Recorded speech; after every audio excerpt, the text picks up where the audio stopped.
Hey, caregivers of high school students, I'm so excited. Through this practice, as we engage with one another, we're going to have the opportunity to intentionally develop the social awareness and also the relationship skills for high school young people. One of the biggest challenges that teenagers will ever face is dealing with peer pressure.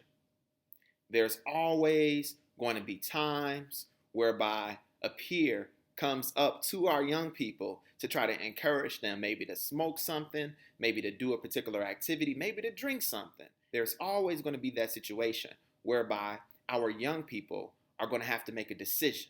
Caregivers of high school students, this week is all about us supporting our young people in a way that they are empowered to avoid negative peer pressure. What we love to do in this space is to offer questions for our caregivers to present to the young people so that these young people are empowered and encouraged to give us answers and to be thoughtful about all of these different subjects that we are presenting to them.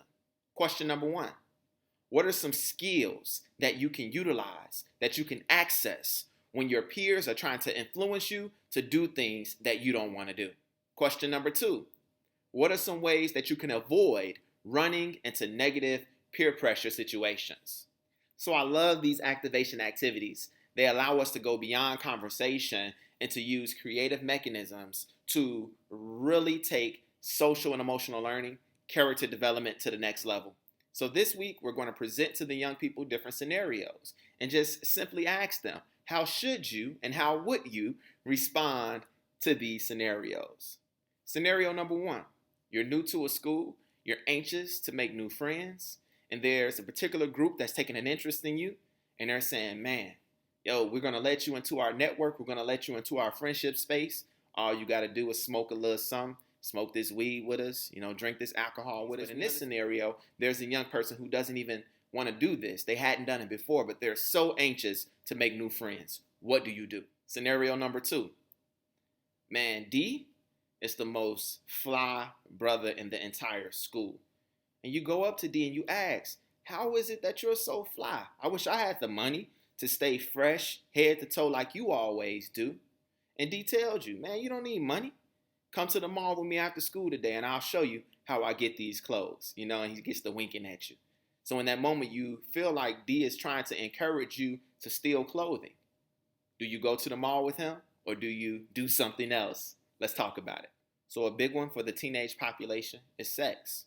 For this third one, you set up the scenario however you want to, but very simply, a boy or a young girl that you like. They're trying to encourage you and speed up the process of engaging sexually with them, but you don't want to. What do you do in that scenario? Parents are the most important assets in the lives of our kids. And to do our best to influence our young people to make the safest and healthiest decisions, we want to engage with them with this practice. Not just one week, not just one day, but throughout the entire school year.